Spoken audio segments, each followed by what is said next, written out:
This is Ponyo, the 5-year-old Mustang, who's been in captivity about a year.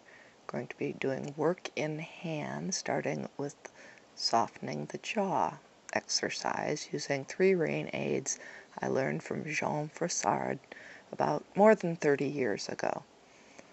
The first rain aid is the opening rain, the gentlest of all the aids. My right hand is stabilizing the bit. My left hand is opening 1, 2, and 3 times.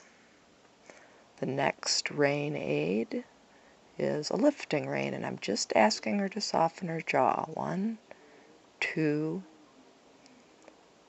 3. The third rain aid is crossing the reins under the chin, probably more useful with a snaffle bit with without a bean in the middle, but she's got on a French link. So 3 times I cross the reins, she chews, I pet her. You saw me pick her head up when her pull went too low. I cross to the other side, and we'll do the exact same thing from the right side. So my left hand is the outside rein, stabilizing the bit. The right hand opens 1, waiting for her to chew. You have to be patient.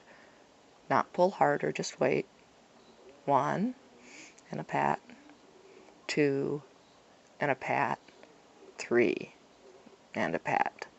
Then lifting upward. 1, 2, she's chewing.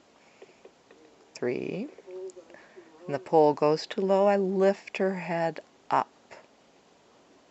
If she backs up, I lead her forward. The next set of exercises are to release the pole. So my left hand is pulling the rein gently down, my right hand is keeping her head straight. I flexed her left. The goal is that now, as we start to relax the pole, is that her head stays on or in front of the vertical as I bend her, and as she comes back to center. So it's bend, straighten. She's doing really good about not backing up. And I do that 3 times. Oops, she backed a half a step. I brought her forward. And I'll do it again. Oop, there she backed again. Brought her forward. She's getting fussy with her head. So now I'm going to take the reins in one hand, which is for more advanced work when I pick up the whip. And you'll be able to see it better in the other direction when she is not without her mane on that side.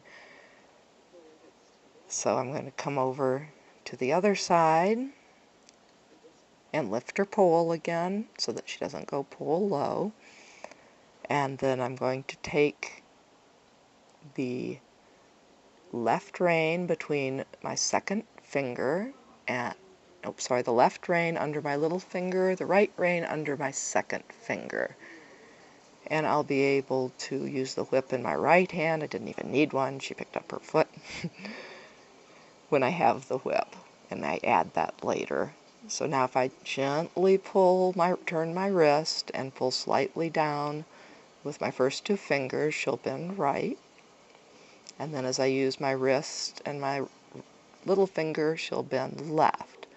But the pole got too low, and I pick her up again. And then another do-over. So just that she's chewing, relaxed, her pole is high, she's not moving her feet, she's not backing off the bit. That was very nice. She chewed in response. And I only need to bend her just enough to release the nuchal ligament, which we'll see in another video.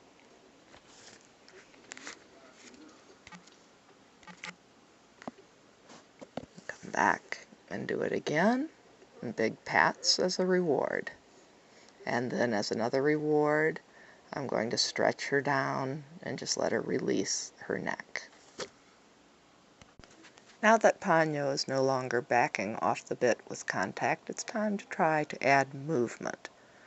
So I want her to walk forward when I pick up my whip or hand and start walking backwards. And in the beginning, I am not adding contact, and I'm wishing I had a whip because she's pretty sluggish here. When I drop my hand, she should stop, hopefully squarely.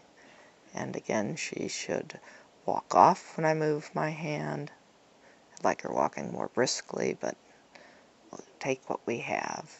And again, when I stop, drop my hand, she should stop. So now I'm going to try to add contact, putting 2 and 2 together, the contact and the movement. So I take a little contact, and guess what? She backs up when I ask her to move forward. So that's okay, that's just a fail. And then so we go back to coming forward when I pick up my hand. This will take time for us to put 2 and 2 together. So I stop her, then take contact, and again she backs. I wait it out and then ask her to come forward if she's going to back, and I won't add contact yet because she's not moving forward enough.